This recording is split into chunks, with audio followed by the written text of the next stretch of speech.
Hello and welcome to Magical Marker, a game of Dungeons and Dragons and drawings. We're a bunch of artists and cartoonists and illustrators who won't just be playing the game, but we're going to be drawing what happens along the way, just live drawing. And it's a PG-13 story of teens and tweens on their first big adventure away from their mentors. Let's start off by introducing, we'll get Priscilla to wave because Priscilla is also on mute again this week because there's lots of noise in her apartment. And so Priscilla is playing Isburiel, a 17-year-old elf, 17-year-old half-elf bard who is fancy pants and has lots of cutting words and vicious mockery for people. And then we have Boya.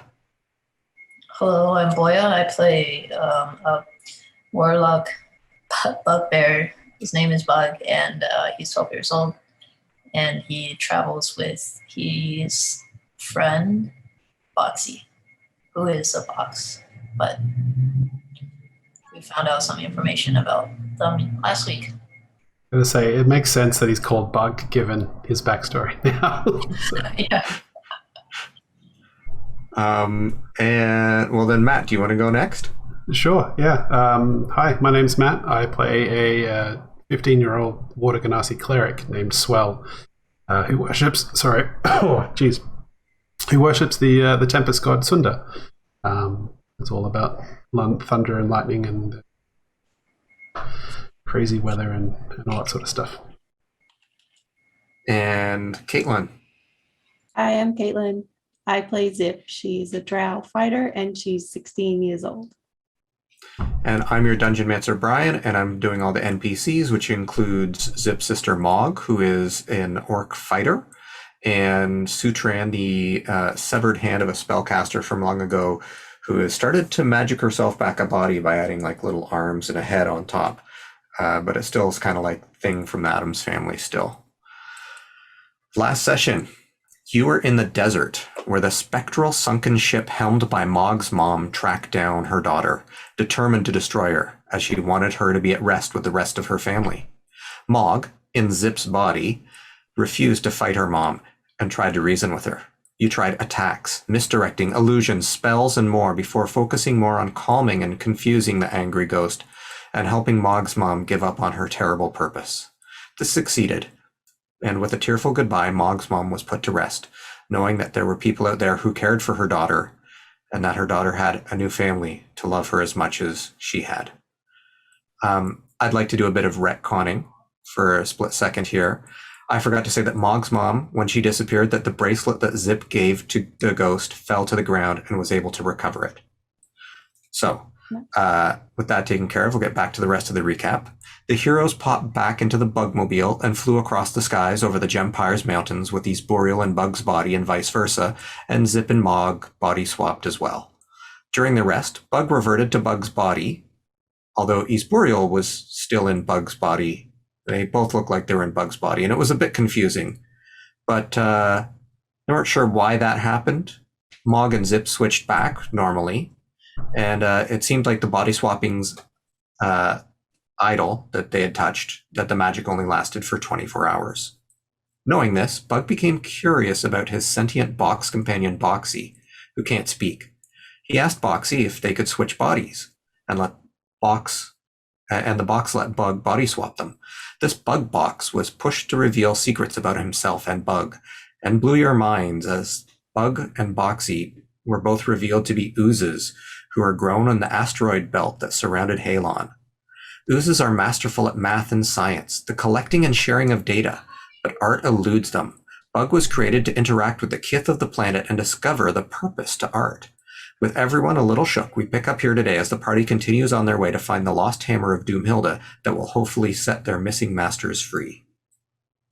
So, you're still in the ship, you're still flying, it is after lunchtime, you guys have had some food in the ship, and Boxy and Bug have still swapped bodies. Is there anything else you guys wanted to talk about or do before we move forward time? Swell's just freaking out. He's pacing back and forth. He's got out of the because we've landed for lunch, right? Oh, I figured that you guys are still flying. Like you just have to, it's under your seat. You just lift the seat up a little bit, and you're a little crunched. And Oh, we stopped for lunch. Okay. Well, yeah, he's kind of just gnawing on his like nails and just like, oh man, this is like totally aliens, and just like looking around and trying to fit that into his whole worldview. Surely he should be the most accepting of aliens since he already believed that they existed. He believed they existed, but now that it's confirmed, it's kind of world shattering for you. It's like meeting God. Yeah. Jeez, wait. Is Sundar an alien? Oh my god. Oh my goodness. He's very much freaking out. How's Bug doing? I think Bug is going to be like taking advantage of the situation and looking for and like going through the giant list of inventory that's like, oh, this thing. I thought I lost it, and just like popping out random things that he has been missing.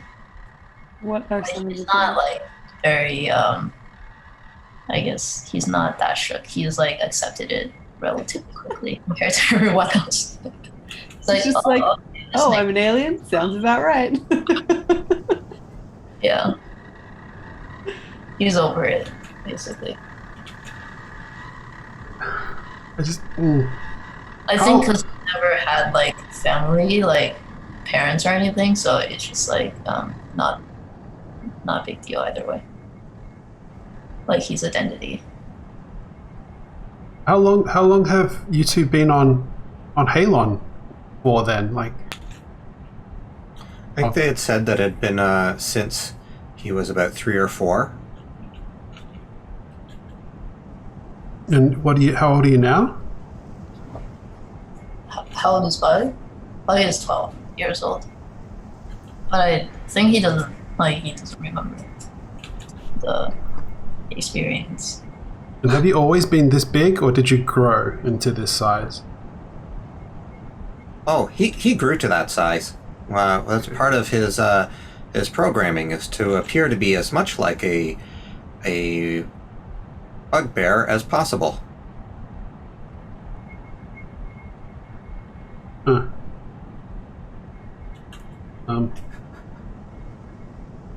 Huh. Is this not freaking anyone else out at all? Is there anything I discover about Boxy while I am occupying the body? I don't think there's anything that you would know.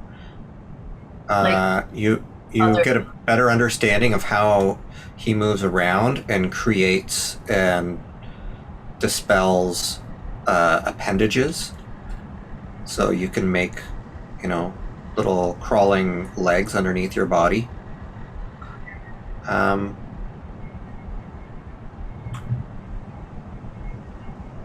I don't think there's anything else. You would have a strange sensation of, like, your insides feel cold from just being like a storehouse of stuff. Like, it feels like an empty, cold storehouse, and it feels not infinite, but almost like it. You don't feel like, oh, well, yeah, I couldn't fit in a couple more things. You feel like you could fit in a lot more stuff. But you also... Thing that I don't... Sorry, go ahead.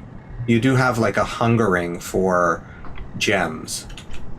And, you may feel like an aversion to certain things as you're doing it. Like, you're not really interested in having... the idea of having flesh or meat that is not prepared, especially something rotten, like a decomposing body or something, or that sort of stuff, it turns your stomach. So you'd be happy to hold bacon and cured meats, but you wouldn't really want to be holding, A body. like a... You have some Displacer Beast pelts inside of you, and it feels pretty gross. You try not to think about that part of you. Oh. I see. That's funny. Do I discover? Is there anything that Boxy's holding that wasn't put in by Body that was like that he had before? I guess.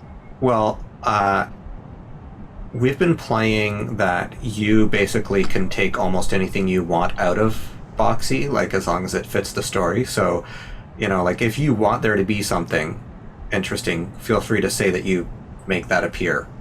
But I don't have anything prepared, especially to give you another, surprise moment or whatever right now. Got it. Okay, cool. Oh, I guess I would say, yes, there is that you have a few vials of poison inside of you. Oh. And that wasn't put in by me. Yeah, you don't remember putting in vials of poison. I'm gonna bring it out. Bring it out and then show it to the group. Boxy goes, "Oh, those are for in case of emergency. We don't need to bring those out. We don't want anybody to get hurt." What kind are of they? emergency did you imagine would be solved by vials of poison? Well, in case I needed to hurt somebody. To protect Bug. Well, Okay. was the plan to just like shoot a vial of poison out of your box head at a person? I've given one of you a potion of healing before. Oh. So, When we were incapacitated, not like running around. well, I mean, I don't have all of the details worked out, but I haven't had to use any yet. Well, it's good to know that they're there, in case we happen upon any of our enemies. He's ready to kill Bug if the mission fails. That was my first thought too. That's what I was thinking as well. Alright, Like come on, cyanide pills? What's your passive insight then? Me? I know Swell's got a good one, so I'll take Swell since he's also suspicious of this. Yeah. Mine When you didn't said work. two things of poison pop out, I'm like, oh, Boxy's prepared for every eventuality. The double murder suicide. What's your what was your insight, Matt? For Swell? Passive is 15. Yeah, you think Boxy might be lying. Oh. You think that Boxy is, has other plans for them. Okay. You don't think that he wants to hurt people, but you think they're for some other different backup. Okay. Swell's not going to share that, but that's going to fuel his paranoia. He's just going to... What? Wait, so Yeah, there's poison. only 2 vials of poison? How many were there? There's I said a few, so there's probably 5. One for each of us. One for each. Oh my god. Boxy is ready to murder us all. Do you want to recognize what kind of poison it is? You can give me an investigation if you want to turn around and pick one up and look at it. Hopefully not. That's an 11. Yeah, no, it looks like it's not just a poison, it's something that's probably been synthesized from an ooze. Like it looks thicker than just like a liquid you have found from a scorpion or a cobra or something like that. Looks like it was created either by or from oozes, or both.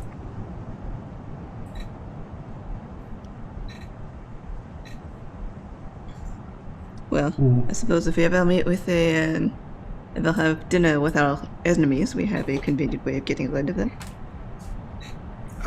I guess. Hopefully we don't have to use all of them. I'd like to leave some in reserve.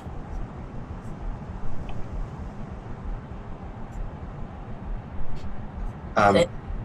Boxy Foxy is the kind of player who has like 99 ethers by the time he beats the final boss.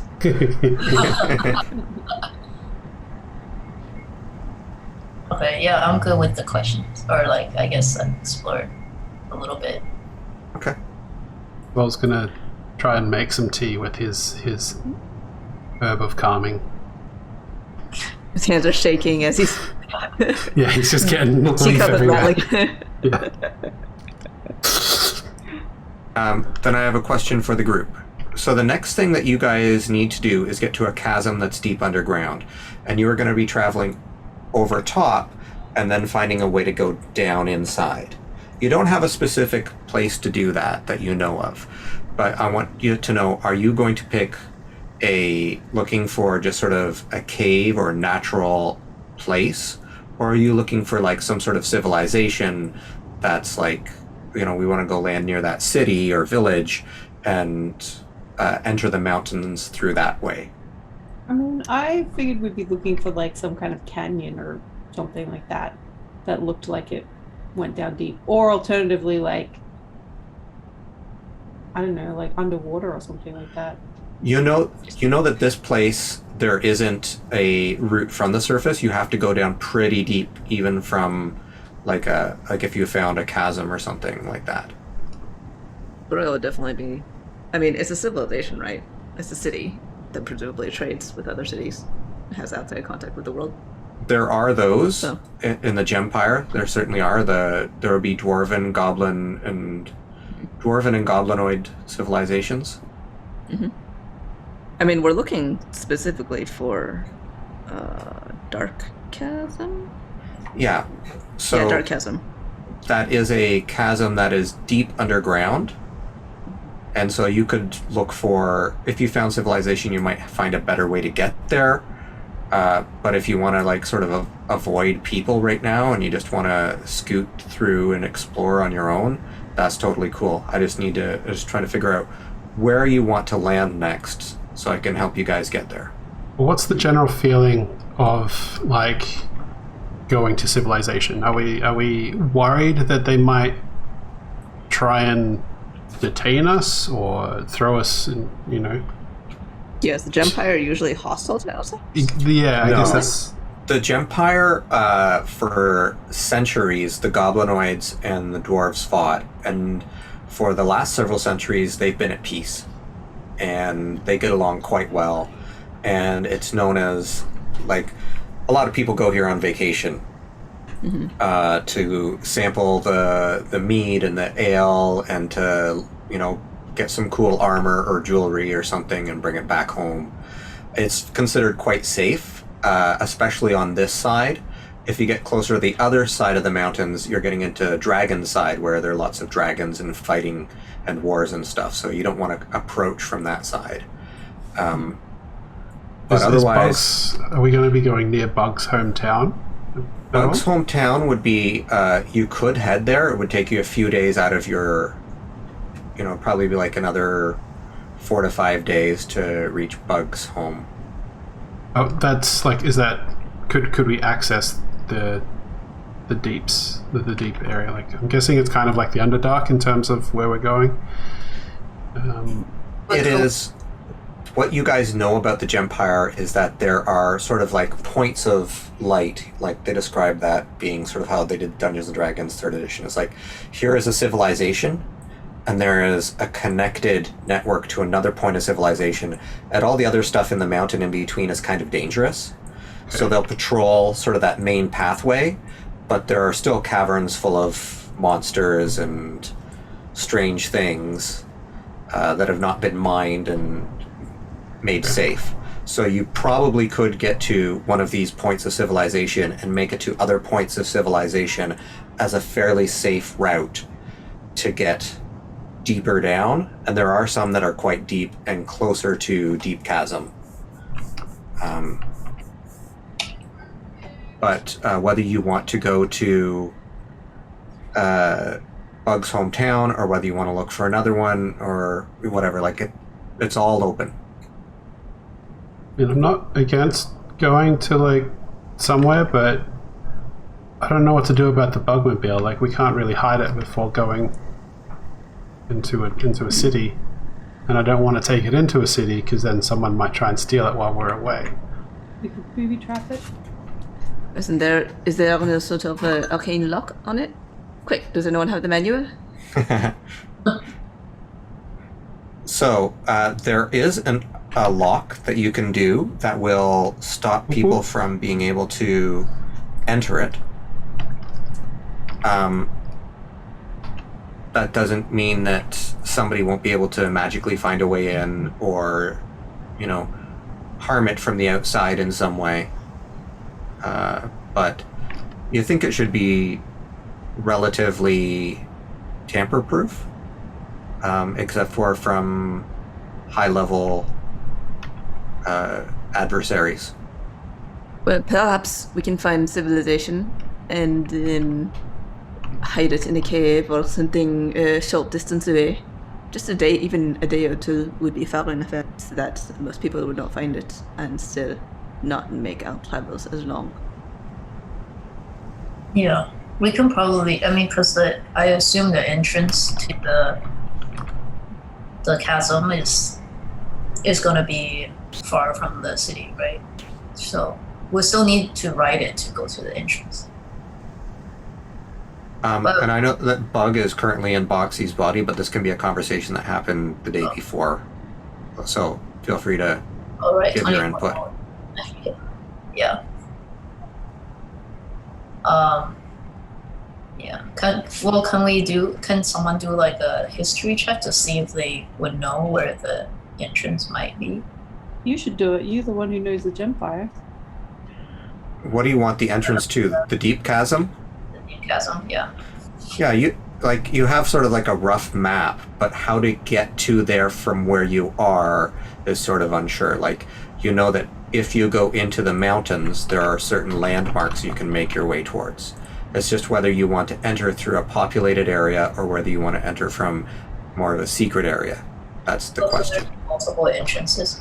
Oh yeah, it's sort of like a honeycomb, like there or like just or like an anthill where there's a whole bunch of different entrances and exits and a whole bunch of pathways underneath. Well, if our main concern with going to a populated area is that our very cool and expensive bugmobile is going to get stolen, but there's no other reason for us to go to a populated area and we could just as easily get there by going in like a secret entrance, then why wouldn't we just go into a secret entrance? Yeah, I didn't think is there any reason that we need to go to a city? Well, that's we still had to figure out a way. If we know a way in. Random crevice. Yeah, any random crevice could just be a dead end. Yeah, and you may hit a bunch of dead ends before you find one that will take you in. So it's like in this city we'll get information from the locals type of thing? Yeah, you might be able to find somebody who knows it a little more, knows the area. Well, can we ride our vehicle inside of the chasm? Yes, you can. I mean, the speeds that you'll be going at, you'll be visible. Yeah, so I don't see why we would even abandon our vehicle, so we'll just we'll just like go and figure out from the locals, like if anyone can give us a better, like a map to the maze. It sounds like it's like a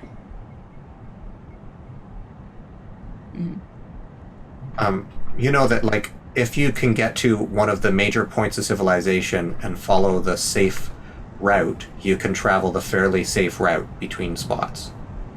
So you may not even have to go into the civilization, Mog says. It's like, we could just, go to where the civilization is, fly in, and go through their exit. I mean, we might get some attention, and it might not be such a good idea, but... Most of these cities have, like, I'm guessing some kind of ballista, giant arrow shooting mechanisms, and I mean, I'm just assuming that they have some sort of defense, and they might perceive us as a threat.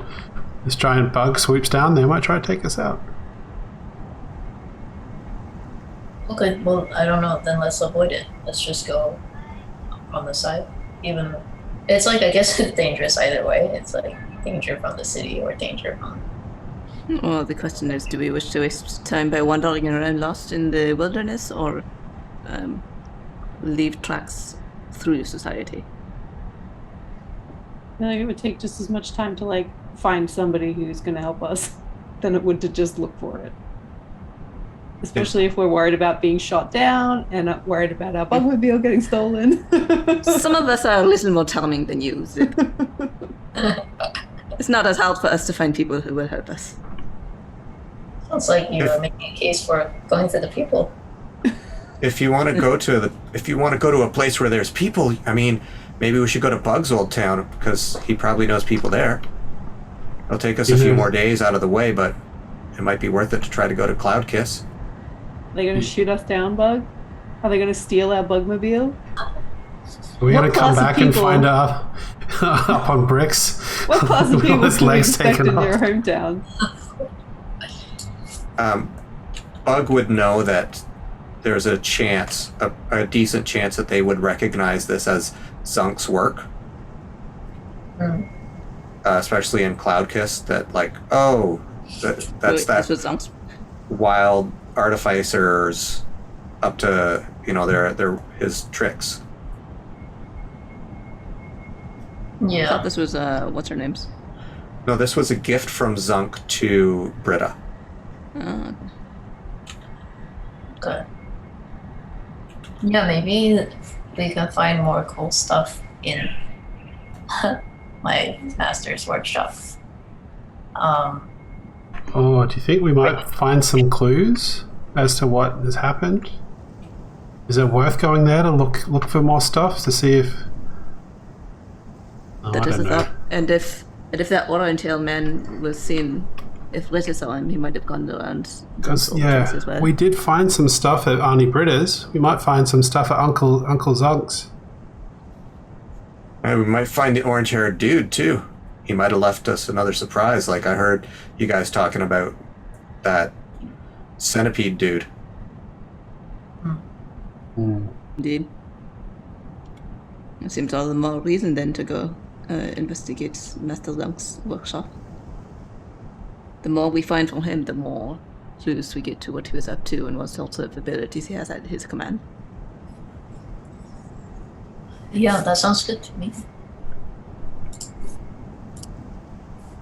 All right, so you guys plan to travel the extra few days to get to Cloudkiss, which is a city that is sort of in the middle of the Gempire. No one really knows where Doomhilda's crypt is, right? Like no one really. They know it's in Dark Chasm somewhere, and you guys know how to get to Dark Chasm, but Dark Chasm is kind of like saying it's somewhere in the Great Lakes. It's like... It's just a general area. Yeah.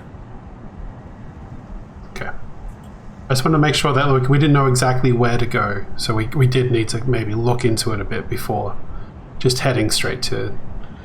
You might be able to find it, if you looked up some lore about Doomhilda, you might be able to find a more specific clue. Okay. That this is what Britta was able to track down information about. She had written that this is likely where it is. Well, would Zunk have any books or anything about it? Like, or about the Dark Chasm? I don't know whether Zunk would or not, but I would think that Zunk would know somebody who would have a large collection of books in the town. Like, you would know the person in town to go to who would be sort of the lore master or the lore keeper of Cloudkiss, and he would probably be friends with Zunk. Zunk would have a bunch of manuals about how to build things if you want to learn about mechanical, magical stuff. And he might have a few books that are about lore and past gifted adventurers, but you don't think he would be a great storehouse of knowledge in your home, that you don't remember seeing books about that. Okay, follow-up question for Bug. How well liked was Zunk and yourself in your hometown? Are we going to rock up there and people are going to be like, hey, you owe us money? Or like, are they going to be like, hey, we love this guy? My impression is that they're well liked. Because it's like they're like they fix people's stuff, you know. Maybe they are a bit odd, but But generally if they're well well liked. liked, they're not aware that they're not well liked. So I would tell you that they're well liked. I'm worried that we may be creating more problems than we necessarily need right now as well. But that's okay. I think it'll be good to visit your place.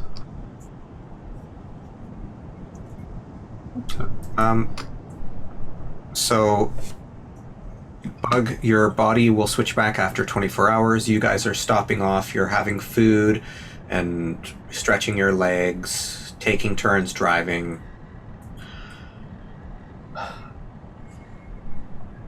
Swell. One night, and when you are asleep, you start getting a vision in your head of rumbling storm clouds.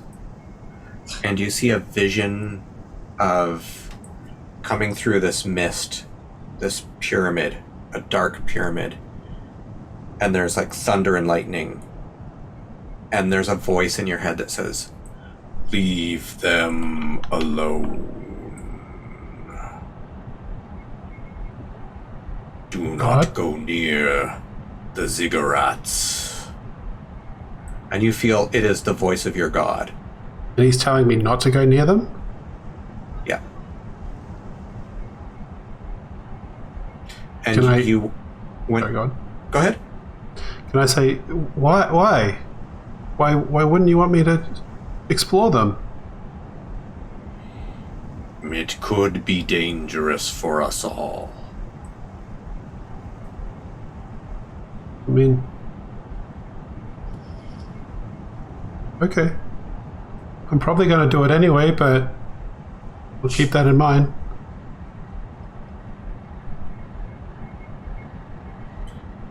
There's like, in response to, I'm probably going to do it anyways, there's thunder that is louder than any of the other thunder you heard. Like, it hurts your ears.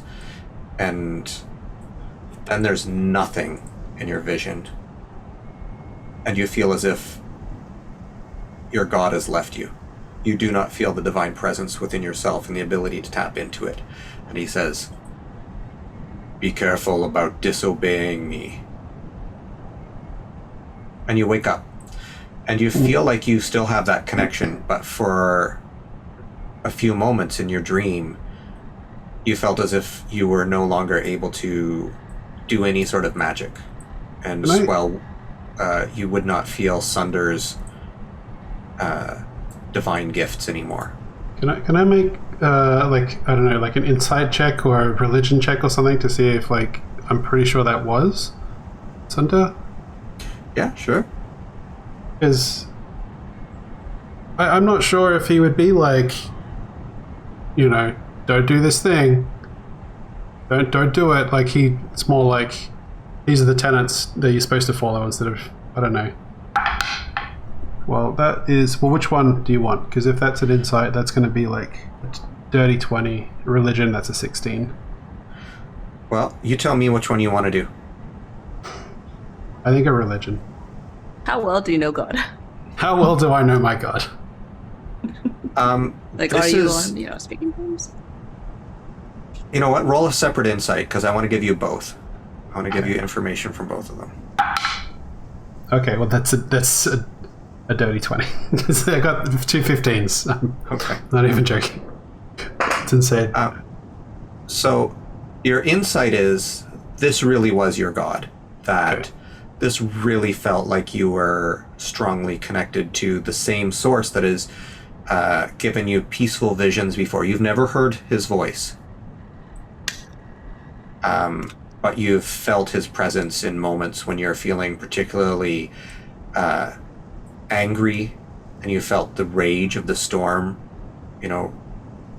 rising through you. But this is extremely unusual for him. He is Yeah. usually about Facing challenges head on, and overcoming them, especially, I would think. But never like, don't do this thing because, it could be bad. Don't do it. You know? Yeah, That- there's that something feels- cryptic. There's something cryptic here, and something that must be special in order for him to say this, because we all do things that are out of character. And if this is indeed him, this is something he wants, but it's out of character for him to say it. Or if he's being reverse psychology, it's definitely out of character for him to reverse psychology you, because he's pretty straightforward. Well, Don't go in there, you naughty boy! Yeah. Not into the special secret closet of magic. That has so many good things that you definitely want. Yeah, but you're not allowed to see them, okay? By the way, I'm just going to go out for a little bit. You know? Don't know Going when to I'll the be store to back. pick up some cigarettes. I always felt that's who the man with the yellow hat was in Curious George. Like, he'd always come back and be like, you did this? And I'm like, what did you think was going to happen? Like, he has to know, right? Where he's like, I'm just going to leave you with this box of fireworks. Yeah, so, I mean, I'm not going to, in any case, I'm not going to tell anyone what just happened. I'm just going to look around a bit and try to write down what happened in my journal before I forget what happened. All right. I would like Esporeal and Zip to make perception checks to see what you guys notice during the day, during your shifts of driving. This is a 22. 13. Sorry, it was 13, you said? Yeah. So Zip, you notice that, you're traveling up amongst the snow. It's cold enough up here that you're getting a little bit of frost on that side of the ship, and it's a little bit hard to see, but you can see that there are settlements. There's, you can see some smoke rising from various places, and, areas where the trees have probably been logged. But you can't really see too much more than that. But Priscilla, you do see that as you're passing by one of the points of civilization, you see some mechanical griffins doing rounds, like orbiting around one of the mountains. And just as a point of interest, did you want to... is there anything you want to do? Esporeal calls out. Bug? Did Bastard Zug have anything to do with have a habit of making mechanical griffins? Or does anybody have held of anything of interest that involves such?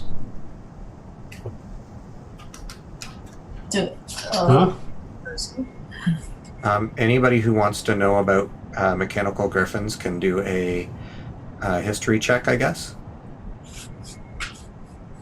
I can do a history check. That's 11 for me. -1. I only got a 3. Oh, I got a 14. I'm going to give Bug advantage because this is Bug's neighborhood. I got Oh my God. a 4. Advantage is roll again, or what? Yeah, advantage is roll 2 times and take the highest. Okay. 10. All right. So with an 18, Zip has the highest roll. And Zip remembers really well about this area. Zip remembers hearing about this from her master Titus, talking about going to visit Zunk. Ancestral And- memory. This is where the drow are from, right? No, No. that's not where the drow is from. But this is from where Zunk, he would go to visit Zunk. And so if he would visit Zunk, he would know about... Zunk had a rival in another town that was building robot griffins because they had regular griffins in Cloudkiss. And so this place probably is like he would always complain about this guy who is trying to outdo his machines. Nice. And he lived in this village or this city. So he was jealous of the real Griffins? It's like well, you guys have Griffins in yours, but we're gonna have better Griffins because ours don't poo everywhere. Yeah, So a bit it's of made by Griffin envy, you might say. I like of all the stories, like Zip remembers this random Griffin story. Like, oh yeah, Well, because it's pretty weird. It's weird and it's cool. Like, maybe the Griffins, like the real Griffins and the robot Griffins, like fight each other, and it's like a Griffin war. yeah. Or maybe there's like a Romeo and Juliet story between the mechanical Griffins and the real Griffins. What was the guy's name? Do I remember that? Yeah, sure, why not? I'll let you remember it with an 18. His name was... Sorry, But- it takes me a second to find Bug it here. was kept in the dark about the Griffin. Was this guy a rival to Zuck or just to the entire town of Cloudkiss? Specifically Zunk, but he also... Zuck, yeah. Yeah. His name... So I've got a lot of notes about these different areas you might go to. Drangor Cogturner. Drangor. So Zunk was annoyed by Drangor because he was making Griffins to rival. He was making robot Griffins to rival the real Griffins. Yeah, Zunk was like, this guy's weird. I don't get him. He didn't seem to have the rivalry in the same sense. Like, it wasn't a two-way rivalry. Right.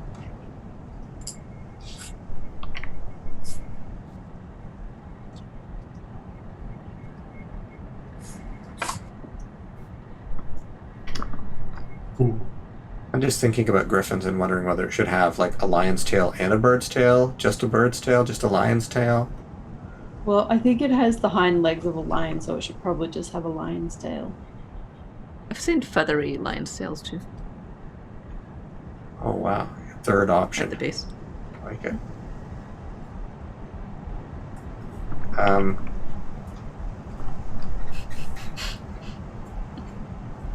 I So- like the dream. Sorry. What's that? So you stop. Don't go into these things. And then pointing. It's like, Yeah.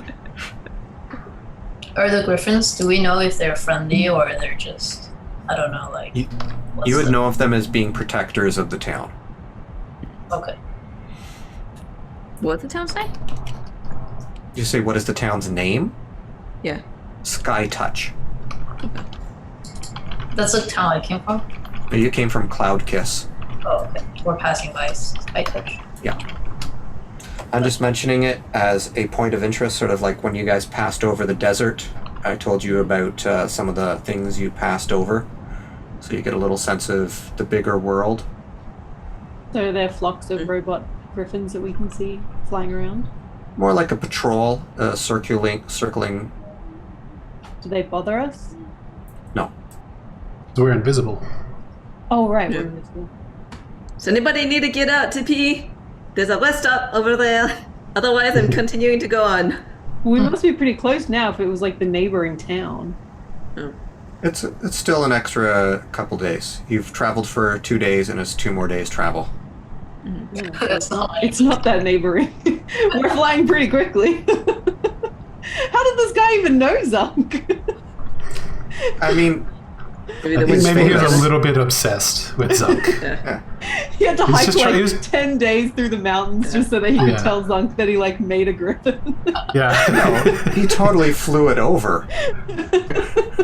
He just really liked Zunk and was trying to get his attention, you know. I think It's like the the Red real Guardian in Black Widow. yeah. Yeah.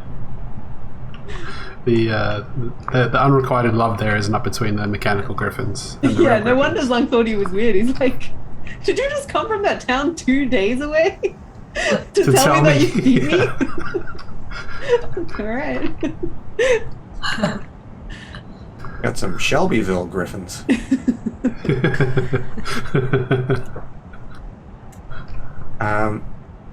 Another couple days pass, and there's nothing else to report because you guys are just traveling invisibly and quietly, and you don't really notice much else of interest. And you're going to arrive at Cloudkiss. It was probably around noon when you guys are going to arrive. Okay. And you see actual griffins flying around the outside. Before we even like get close to entering, can we devise a plan? Are we just going to go straight in, or are we going to approach slowly, or what do we want to do? I don't know if I just want to fly straight in, because that might set off some. Is the town guarded by anything? Sorry, what was that? Is the town guarded by anyone? Is there like a wall or anything? There are Griffin Riders. So they're like, But you said that they would be used to Zunk's like types of machines, so that they wouldn't be overly suspicious about it. Yeah, you think that if you showed up in one of these machines and didn't attack, you could probably talk to the guards. Because the Griffins are being ridden, so you could either talk to them or you could land at one of the land entrances, because there are like passageways up through the mountains. And you could try those. Does Zug's workshop have a landing pad? No. Or, Zug's like, a space workshop clear enough? would not, because he is not expecting that. He didn't use this type of thing very often, I guess. Does he have... And it was a little further in. So I want to just describe the town a little bit to give you an idea that, like, there's a ledge that comes out and like a big cavern over top, and that is recessed and goes in pretty deep. And his lab is closer to the middle back than it was up to the front. So you'd have to fly in and fly above the town and sort of land partway through to get into his lab. He does have like a sort of junkyard out back that you could land in, which isn't specifically a landing pad, so there'd be room to place it. But we could disguise it as junk. Well, if we're flying in, I mean, when we're going invisible, it's too fast to actually safely land, right? yeah, Okay. you can crash land, no problem. no cause. If we want to attack the town, kamikaze style, as possible. We just go So in is super it- fast and collect up a Yeah. griffin on the way. Is it really dark inside? No, it's actually usually it's fairly well lit. They keep it not as well lit at nighttime to try and help those people sleep. But during the day, it would have lights. They have large crystals that grow out of crystal formations that have spells cast on them to radiate light throughout the town. Well, let's slow down then and make ourselves known to the guards. Once they stop to question us, I mean, I doubt they'll attack immediately, as long as we make sure that we are friendly. Perhaps we wave a little flat white flag or something of the sort. And Bug, you're known here, so you say that you've come back on some mission for Zunk. Exactly. Yeah. That makes sense. That's a good I idea. just hope they don't think we're Clockwork Zimmy-Zam coming to, like, I don't know, exact revenge or something. Whatever that guy's name was. His name was Clockwork Zimmy-Zam, that's exactly right. That's his local nickname now. We've added that to the canon. Like, oh, Clockwork Zimmy-Zam is back. He just shows up every now and again, just like, ah, and then flies away. On his mechanical. Fortunately, it doesn't look anything like a griffin, so hopefully that won't happen. Yeah. Okay, we'll fly by the entrance. Okay. So do you want to... Basically, are you trying to be intercepted by the flying Griffin Riders, or you want to sort of slow down and land, like, and deal with the land forces? Slow down then. I think Griffin... Can we hover in the air at all? Yeah, sure, why not? Yeah, and then we just roll down our windows, be like, hey, we're just passing through, it's all good. Like, And there is a way to, speak to the outside, sort of like an okay. intercom. It's like we speak on megaphone. We're fine. Sounds like a drive-through. Yeah, that's pretty good. Sure, yeah, we can try that. How do they react? Okay, so This is gonna go great. who's flying at the time, by the way? I don't know. I vote not Bug so that Bug can do the talking, Yeah. Okay. or at least be recognized. I'm reading up how the Is- weapons is work it- just in case. Zip or Sporeal? Me. What about Mog? I want to give it to one of the PCs, Oh, just okay. to make it, give you guys... Don't make me do the rolls. Yeah, then Zip can do it. Okay, so Probably Zip... had more experience with it at this I point. am proficient after all. Yeah. Maybe not proficient at landing, but Just crash into the police force. You're probably fairly proficient at landing by now. Because you've had to do it over the past week or so. parking just takes some time.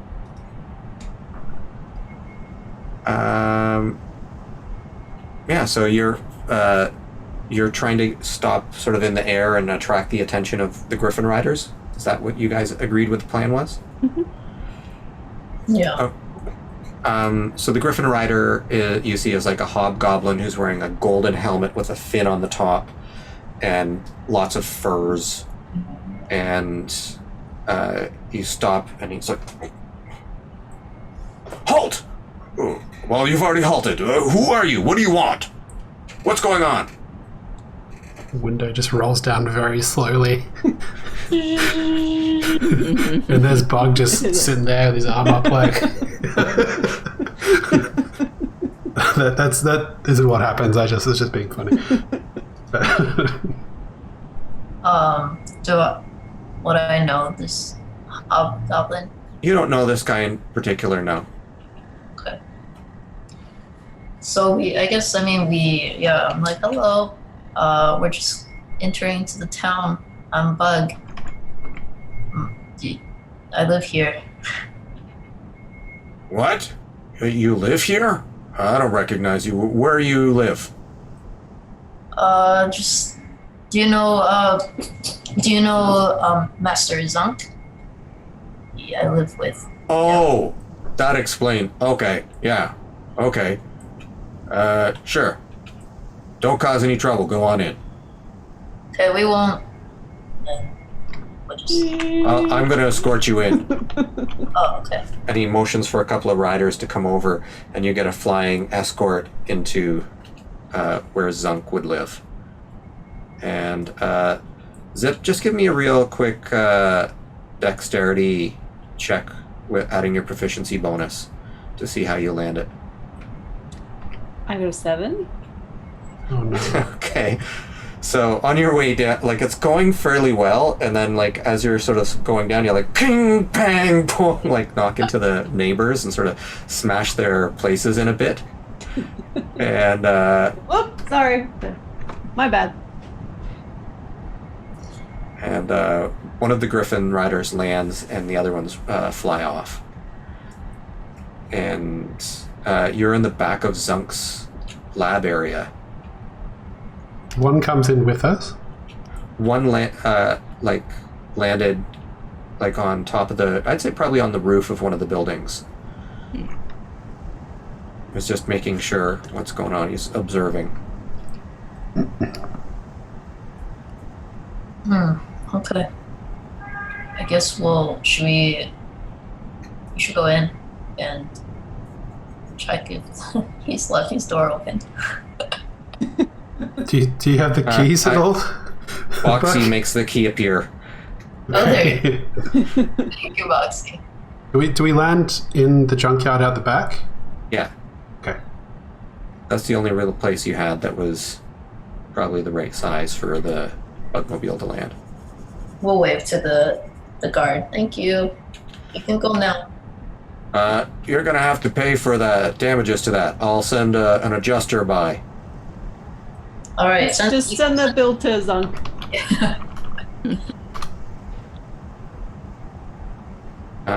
And with that, once he sees you take a key and unlock the door, he seems pretty satisfied and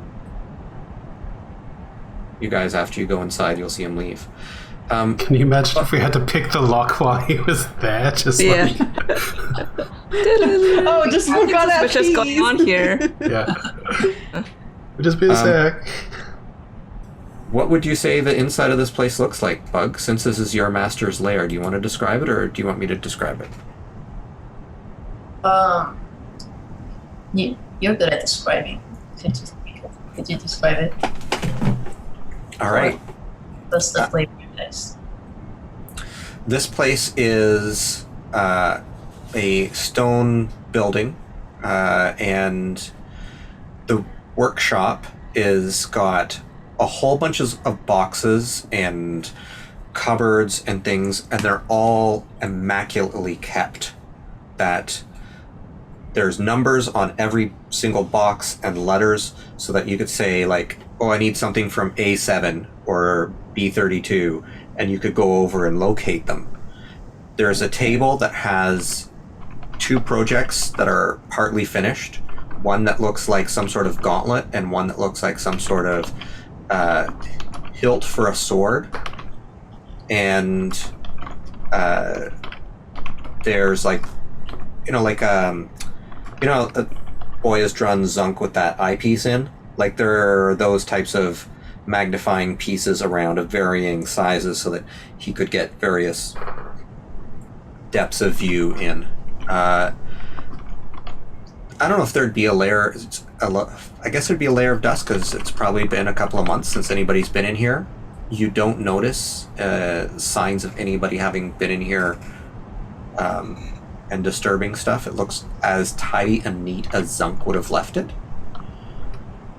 There's probably one bookshelf that has probably about 20 books on it.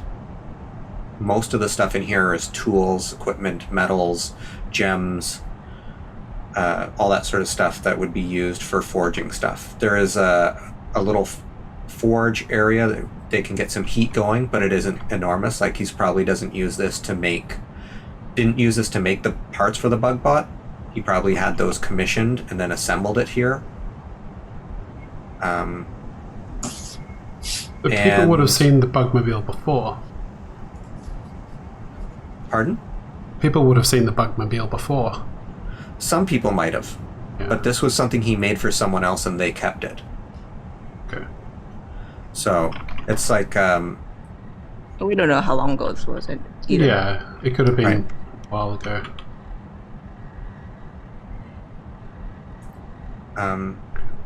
And then from here there are other doors that will lead further into, like there's stairs that will lead up to the sleeping quarters, and there's a front area that's like a shop.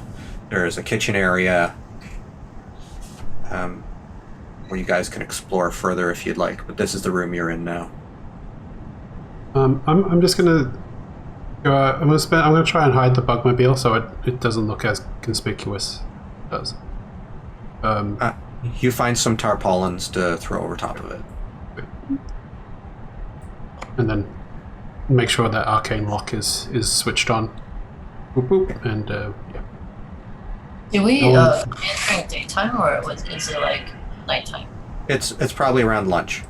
And I should have mentioned that on your way in, Bug, it suddenly occurred to you that today is actually kind of a special day. There were yellow flags being waved around by lots of people, and there was yellow sun icons. And this is a special day in the Gempire. It is a day of celebration known as... Give me a second here. The Festival of Orm Sunshield. And you know that he is a paladin, a dwarf, who fought off the dragon invaders with his band of companions.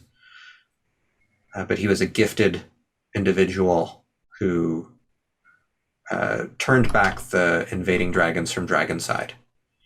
And so there's like, you flew over music and like there are competing sounds of music, the smell of fried food and beer and screams and laughter and all sorts of like partying going on in the sort of main area. And it's died down and quieter now that you're back in more of the industrial area.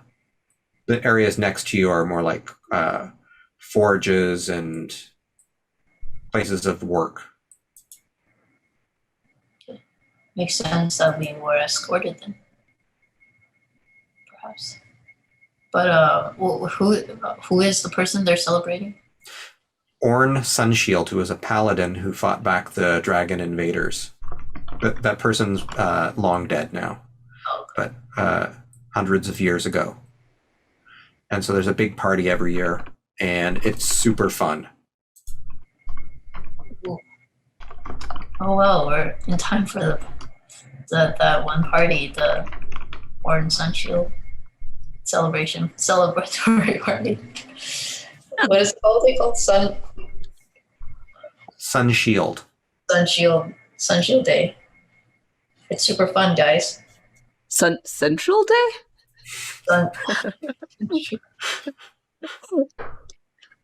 Huh, it does sound interesting. Do they have like fried foods on sticks at this celebration? Yeah. I would eat Swells some like- fried food on a stick. I'm sick of eating dried fruit and meat. It'd be nice to just walk around, not cooped up in a tiny space. Yes, and having someone else to talk to besides you lot. We're lovely, thank you. Also, Right. aren't we supposed to be here trying to find like an entrance to a place? Yeah, we can totally do that later. Come on, sis. Let's go have some fun. Don't be such a downer. No, I mean like maybe there's somebody there we can ask. Yeah, totally. Let's go see if there's anybody by the test of strength. Oh, I will totally destroy that test of strength. Oh, you're on. Do you guys want to head out into the streets and enjoy the festival, or do you want to stick around and investigate the home a little more before you go? Well, With the Nothing festival like- first. Festival first, yeah. Nothing jumped out at us. No, three-headed monster that's half like a person we once knew. yeah. When you get to the front area of the shop, you can see, Bug, that there's been an explosion at the front of the shop, and Zug had a ward put on that if people try to break into the shop, that there would be some explosive runes that went off. And it looks like somebody has tried to break in the front of the shop and was not successful. Like, is it just an explosion, or is there like bits of person everywhere? There's like charred ground, like the ground around it is sort of scorched. And you notice that the runes that are usually over the door, there's like a few sets of them, and one of them is missing. And you know this because you have to say a special password in order to leave by the front door. In order to leave by the front door? Yeah. Unless it's been opened by Zunk for the day for business. Mm. So after he locks up at night, he says the special words, and he taught them to you as well, so you could come and go as you pleased. But like there's passwords to get through when the shop is in closed mode. And there would have been some on the back door as well, and you use those to get in. And in order to get out, you're going to have to say some.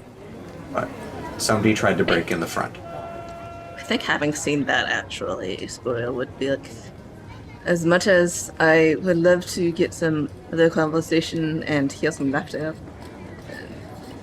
this seems like a very big clue that something was wrong. Yeah, looks like someone tried to break in. Yeah, there's lots of valuable stuff in there, and nobody was there for weeks. Is there a security camera footage that we can look through? You know what? Since Zunk, I would say there's no way of that, but since Zunk is some sort of artificer, I would say absolutely. He probably has like some sort of mechanical eye. That There's like literally bugs, spy bugs that just sit on the outside of the door and like record things. And you press a button and one comes in and it, opens up its back shell and it projects an image of people coming up.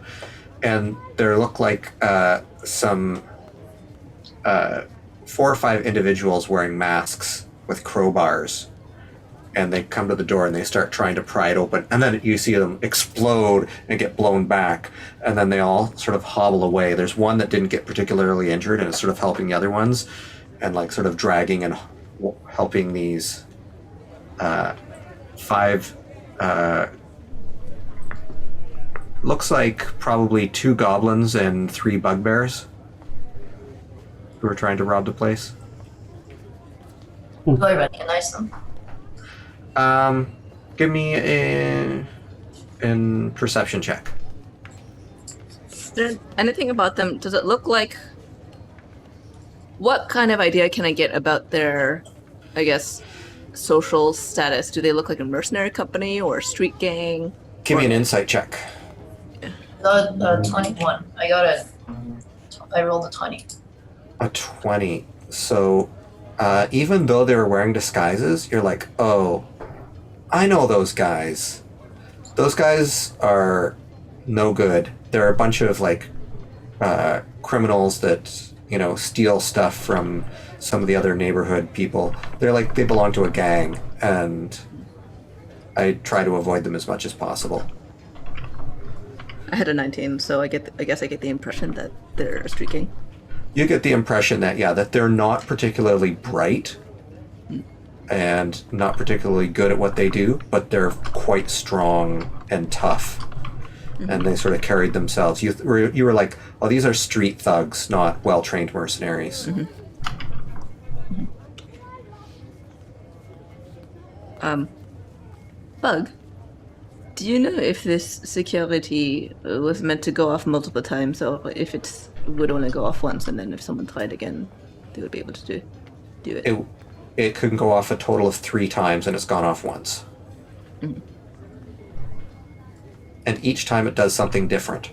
So if you've prepared for one particular thing, the second time, it's like... The first time it's like a fire blast, but the next time it's electricity, and the third time it's cold. Mm-hmm. And there are other things he has as well with these little bugs. Like if they got inside, some of the bugs have poison in them. It's knockout poison. Okay, I was gonna say. Rather than a kill poison. So that hopefully if somebody broke in, you know, you guys would wake up and find them like passed out downstairs. Mm. Well, it seems like they didn't get in at least, so that's good. Should we check further or go check out this festival? Oh. If you think it's safe, I mean... So wait, for the gang member, do they live in the town? Like, are they traveling? No, they live in the town. So we might run into them, type of thing. That's possible, yeah. Yeah. Okay. We'll remember their faces. You'll know their faces. The rest of the group won't be able to recognize them probably because they were all wearing masks. Like you guys would need to do like a perception check with disadvantage to recognize them. Right. And you'd need to score pretty high. Whereas Bug, because Bug has seen them before, I would make it a fairly low perception check needed. Unless they were also wearing masks again or something to disguise their appearance. What's the date? What's the date on this footage? Probably a month ago. Oh, okay. Okay. Looks like, you know, Master Zunk knew better than these guys. Well, I doubt they'll be back anytime soon. Yeah. Have we been gone for over a month already? Yeah, you have. Okay. All right, let's just go to the festival. Bug sends the security bug away. All right. As you make your way further away from the cavernous area, it's echoing with music. You guys are passing by these big glowing crystals and making your way towards where there's more party stuff going on. I just want There's- to iterate that Swell made sure that Bug locked up the shop Yes. properly. He's like, make sure to say the magic word. Okay, cool. All right, mother. Mama. People tried to break in. I don't want them to come break in while we're asleep. That would... Or while we're away. Never be too careful. Yeah. Mog as gives Osprey you says. a bit of a noogie and goes, "No sleeping! We're going to party!" And like runs off into the crowds. I break out of the noogie. Push her off. I'll also give Swell a noogie as soon as he breaks out of that. I slap your hands away. Instantly. I'm too quick. I took a level in monk and I'm just like, no. Isabel looks at it as well and says, "Don't expect me to do that to you."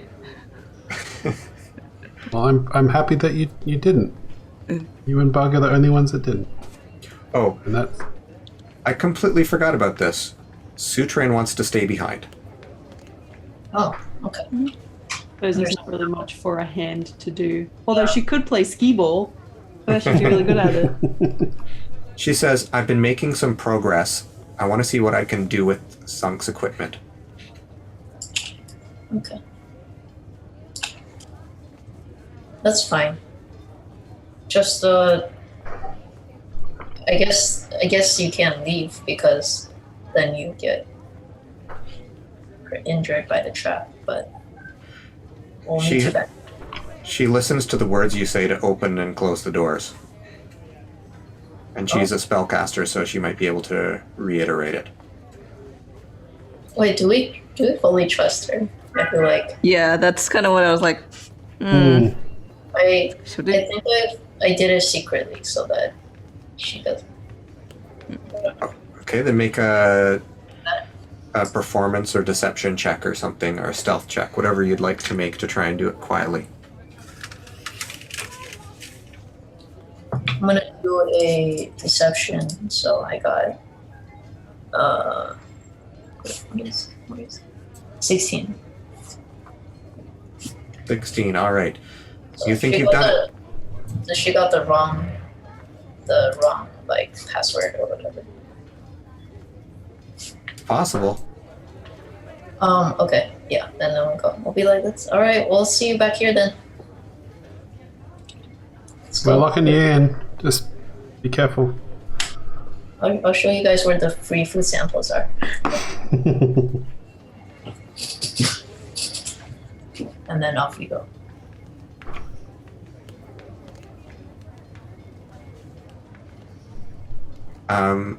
So you lead them through, and there are vendors that have pretzels, candy smoke, which is sort of like cotton candy, but it's gray, and because it's like foraging, they call it candy smoke. There's pop mushrooms, which are like mushrooms that pops or like popcorn. It's very salty. There's mead and beer and wine and cub wine, which is the grape juice. Goat cheeses, deep fried hammers, which is a special treat. That's more like it's like a couple of sausages tied together in the shape of a hammer that are deep fried.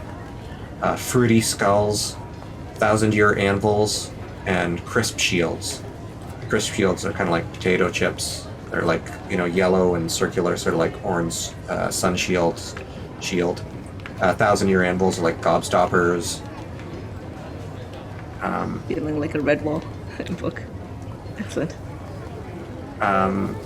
And there is Bug knows about there being a stage where people can sign up to enter certain tournaments. And at this stage in the day, they've already had a bunch of them have gone. There is a bodybuilding tournament, Battle Master for fighting. There was a beauty pageant, an archery master, but what's left is Riddle Master, the Bottomless Belly contest, which is like a pie eating contest, Song Master, and Roast Master. And you can sign up for any of them, but it's 10 gold pieces to sign up, and if you win what everybody put in. And you What's get the the name. roast master? It's for who can make the best epic disses to each other.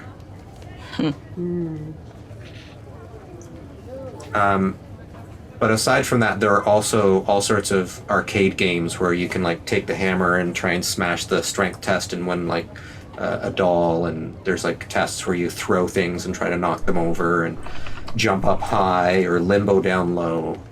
All sorts of stuff to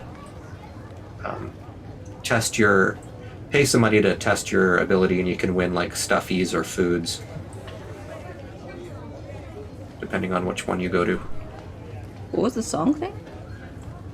So there's also a Songmaster one, and that is, it's usually an entire band that performs, but occasionally somebody might try just doing a singer, and you perform music, and the audience votes on who they like best. It's sort of like a battle of the bands.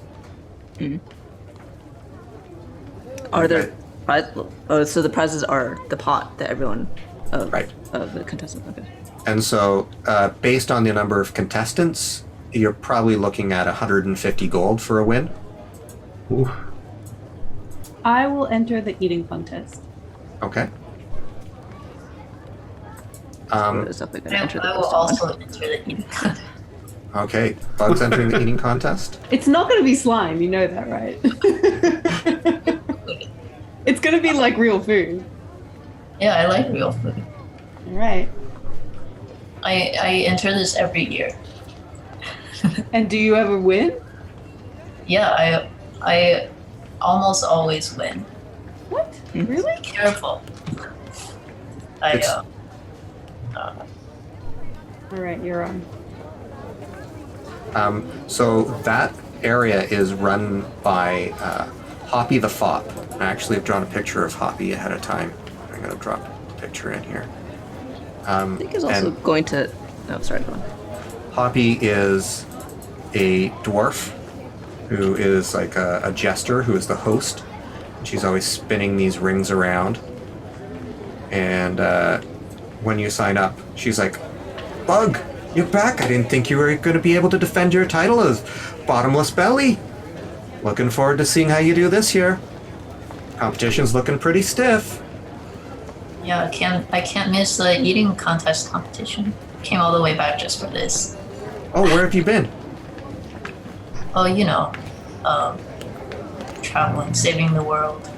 These are my friends, and I don't know, introduce them. She nods to all of you. She looks like she's like very busy with lots of people trying to get her attention because she's like hosting and signing people up. She's sort of like in charge of that, and she was just trying to do like a quick meet and greet, like, hi, nice to meet you. Okay, huh? I would like to sign up. Thank you very much. You're going up against your friend, huh? Okay. Yeah, I don't think he's that bottomless. Really. I think he's bottomless. All right. It is it's 10 gold for each of you, so you mark off your 10 gold. Enter. Anybody else interested in this battle of the bands? I'd be leading it, of course. I mean, the best I could do is maybe bang a couple of bits of wood together in a beat, but I think you got this in the bag. You're probably correct. But Yeah, you should sing that one about Zip and the teen adventurers. oh, I don't know that one. Yeah, you know that one. That You know, sounds like you know a the one strange. about Zip and the teen That sounds like a adventurers? very false copy of something that's actually much more brilliant in the original. No, it's an original composition. You should ask Holden. He knows it. Who? The Beholder. I don't know anyone by that name. Well, you're worse for it, as you are for many things. Mog says to Zip, look, I know you want to enter the food contest, but I'm telling you, you're better at riddles, aren't you? I do like a good riddle, but also I'm very hungry. I feel All like right. I feel like I can nail this. I'm going to be cheering you on. You can do both. I could do both, but Are they at the same time? yeah. or Are they at the same time? Can I do No, both? this is like staggered throughout the day. You can do All right. any or all of or none You gotta of spend money these. to make money, right? I'll enter that one too. All right. And for that one, Yeah, there are, I think, 5 riddles, and you have to write down the answer. Everybody gets the riddle, opens an envelope, reads the answer, writes theirs down, and then they check them all at the same time. Is there like a time limit? Yes. Okay. Well, let's see how it goes.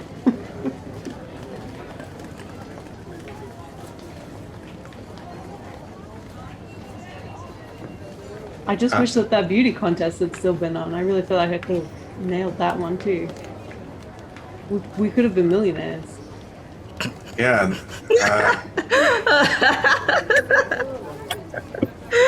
Why are you laughing? Not that I would share any of the money with you anyway, because you've got more money than personality. And he walks off. Still laughing.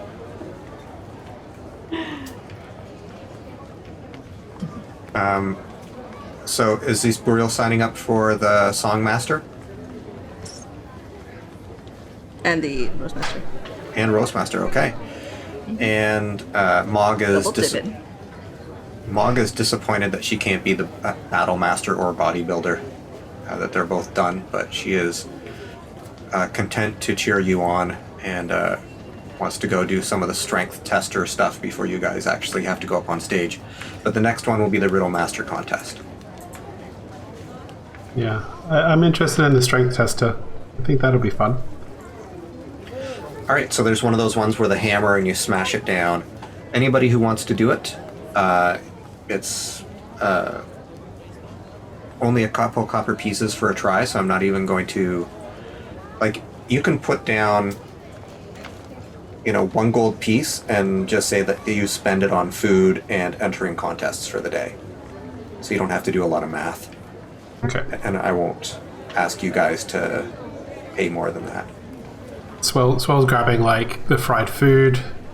Definitely getting a lot of that. The hammer one, especially, thinks that's really cool. Yeah, This I'll ends up play being the sausage. strength test game. I want to win the biggest stuffy that they have.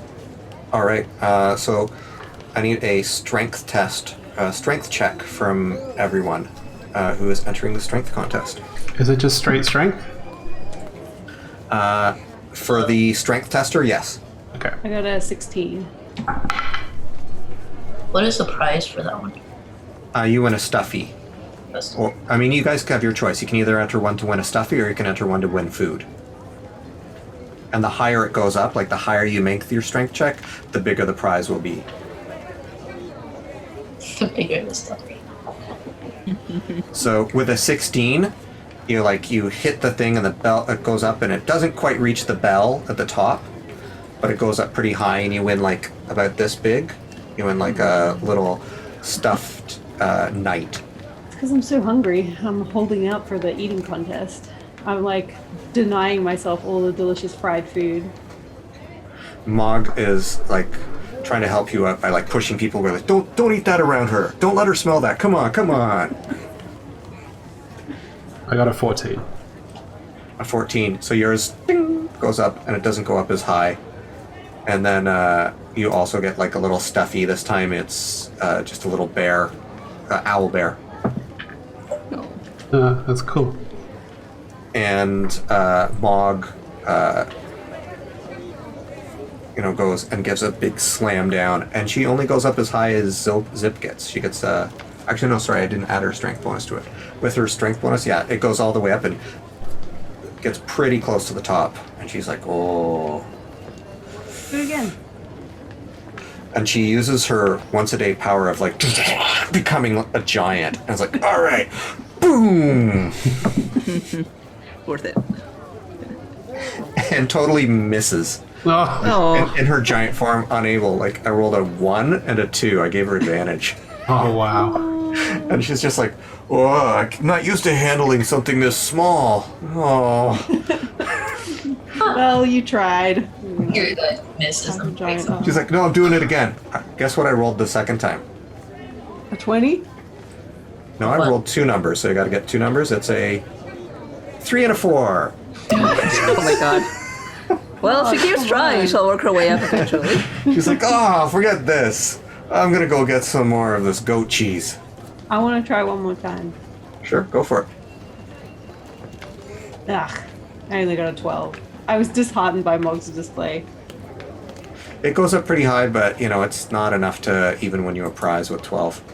I'm gonna wait till everyone's started to walk away and try to do it one more time. Okay, go for it. That is a 21. 21, you get the second biggest prize. So, there are these enormous, big stuffies, and you get the one that's, probably about, 2 feet tall. Okay. And you've got your choice of one of the different elementals: fire, earth, air, or water. It's gonna be a water one. You get a water elemental stuffy. Actually, fire. It's gonna be a fire one. Okay, fire elemental stuffy. Then I'll catch back up to everyone and give it to Zip. Mog's like, look at you, big man. How much did you bribe for that? No, nothing. Yeah, Zip. This is for you. She grabs your muscles and is like, no, I'm just kidding you. You're strong. You're strong. I trust you. Yeah. If any of us know how to wield a hammer, it's you. I've seen you. Sunda, he says you got to work out every day and you got to be healthy of mind and body, or you can't harness the storm. Yeah. He gets very embarrassed. Do you guys want to do any of the other tests before we start doing the big masters? Do you want to do the ones where you're trying to throw stuff and knock stuff over, or jump up high, or limbo down low? I'll try the limbo. All right. I need a dexterity acrobatics check from you. I'm gonna try it as well. Okay. Just for fun. That is a 9.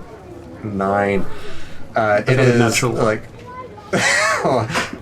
You think that East Boreal is a mess? That was terrible.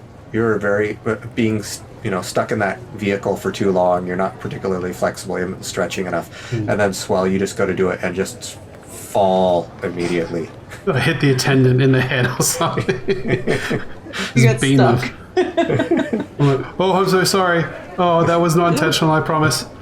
Oh my goodness. Sir! We've been traveling for a while. My arms are oh my god. And he starts to turn purple. Thank you, sir. You made me look better and distracted everyone from my poor showing. He was Everyone on, always needs a friend who makes others look worse. Or look better by their badness. he was on a high from the previous win where no one saw. I got cocky. Yeah. But everyone was watching. Yeah. You actually, as you're walking around, you can also see a couple of Zunk's inventions in the town. There's a Ferris wheel that goes around, and they call it the Sunshield. And there's also something called the Spine Grinder, which is basically a roller coaster. And I want to go on the spine grinder. Who wants to go with me? I'll go. You know that the Yes. lineup for the Spine Sounds Grinders is pretty long, and you, if you want to go cheer Zip on, you're going to miss it. You should probably come later in the day. Alright. Yeah. I guess we'll come but- back later. You can see people going on it, and it looks like fun. I'll say it as well, maybe we could go on the sun thing later. That'd be cool. Yeah. All right. So you get back in time, and there are a variety of other... Most of the people you see here, you see the majority of people are dwarves, but then there's a significant amount of goblinoids. There are lynx tabaxi, and there are Aarakocra that are like snowy owls, and other sort of... you find Aarakocra and tabaxis wherever you go in the world, just sort of more like what you would expect to find in that area. There's also probably ravens and other types of birds like that. Every once in a while you'll see the occasional furbolg or elf or something, but the majority are the races I told you about. So Zip, you're brought up on stage, and Hoppy the Fop is hopping around on stage, and teasing people and says, all right, we got a bunch of geniuses out here to do some riddle mastering. And she explains the rules that you're going to have sort of like this kiosk where you can't see the other people's riddles, like what they're writing down. And you write down on a slate with a piece of chalk what you think the answer is. And then she'll take them and look at them and hold up the answers and see what everybody got.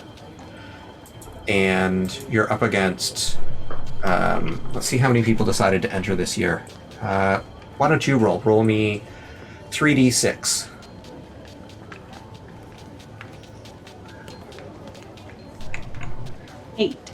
8. So there are 8 other contestants, and you can win up to 80 gold with this then, or plus your original 10 back. So 90 total. So, first question is, the Lord's spy network has eyes and ears everywhere, but this is where you'd find eyes and ears at the Harvest Carnival. Is it corn? So you tell me what you want to write down. Write it down on the screen. The Lord's spy network has eyes and ears everywhere, but this is where you'd find eyes and ears at the Harvest Festival. Where you would find eyes and ears at the Harvest Festival?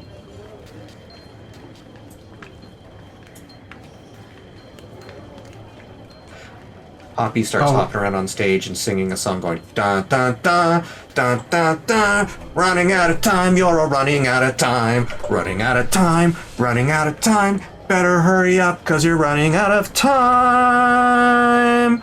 I did have a question, Brian. Is it cold here? Like, are we shivering wearing the clothes we have? Because we've just come from like a warm place? It is actually, quite brisk. You definitely, by the time the sun sets, you're going to have to buy like a sweater with a commemorative Orm Sunshield logo on it or something. Okay. All right. So she holds up the first answer and she's like, corn and potatoes. Potatoes have eyes, corn have ears. Very good. Corn and potatoes. This is an easy one to start with. Corn and potatoes. All right, here we go. The next one. Potatoes and corn. Oh, opposite direction. Here we go. This one says corn maze. Corn. All right, nice try. And she pats you on the head, Zip. Wah, wah, wah, wah, wah. Ooh, Zip! Yeah! You hear swell cheers from the crowd. Okay, let's see the next one. I didn't understand the question. Next one says corn that has eyes. Oh, also, you're out too, buddy. Come on. This one is just a drawing of, I can't show that, there are kids here. And she throws it aside, and you're escorted off of the stage. What? You get kicked off after one? Yep. We got one wrong, you're eliminated. Oh, that's... Wow, that sucks. hard. That's a card. Flip the table over. As I walk off the stage. You don't even get to do the rest? That's not cool. Pick that up or you're not coming back for the food eating contest. I kick it. All right, you're out. You forfeited your 10 gold. Screw you, Hoppy!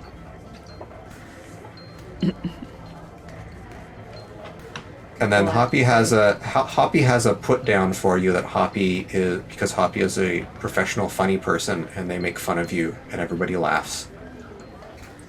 I'll say, screw all of you! And she is saying, all right, enough with the hecklers. Take this one out of here. And security comes over and a couple of big burly dwarves like, come on, miss, you can't do this. It's too early in the day for you to be acting this rowdy. Too early in the day for you to be a jerk. Look, we can take you... Pull my arm out of his grip. We can escort you right to the jail if you would like, or you can calm down. Fine, take me to the jail. See if I care. All right, let's go. No, hold on, wait. Riddle steps in and says she's a little bit puzzled because she's a long journey and she has a very big ego, and so I think it wounded her pride a bit. But you can understand that she needs to find something to be proud about herself because she doesn't have much otherwise. So take pity on the girl. He's kind of whispering this to the guard. We'll make sure that she doesn't cause any trouble. If she apologizes and sets up that table she knocked over, I will let her go. Otherwise, you're going you right want to an jail. apology? I'm sorry that you suck, and I'm sorry that you're ugly, and I'm sorry that you're All a right. shark. And they start walking you off to the jail. Zip. Wait, what I does lied. sister do? Like, does Mog just watch her do this? Mog is like, oh, Has she always been like this? no, I don't know what's gotten into her. She's usually so nice. I guess. What? That's I not rolled the to Zip we disbelieve. know. She's always nice to me. I don't know what's going on. You want It's very to? strange. She acts like a puppy around you. Do you want to persuade her to calm down so that they don't take her to jail? Can you say something? Because I don't know what's happened. All right, I'll see what I can do. So let's do what number do you think she needs to roll in order to persuade you, Zip? You set the DC on this. Okay. Maybe a 16. 16? Well, let me check this. I think she has advantage on checks thanks to her sweet shield. But You have a sister advantage. Yeah, that's the other thing. She's got a sister advantage.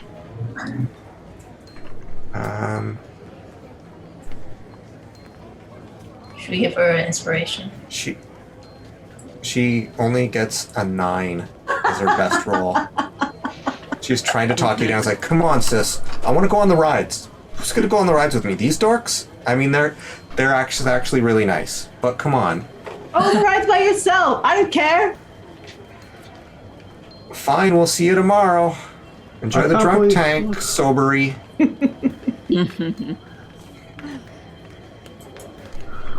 And yeah, you get escorted to basically sort of a drunk tank where there are a bunch of like drunk, surly, angry people, and are Oh, stuck there. Are they in the? Are we all in the same cell together? Yeah, it's probably like one big cell. Great. I'll arm wrestle the silly drugs. Okay.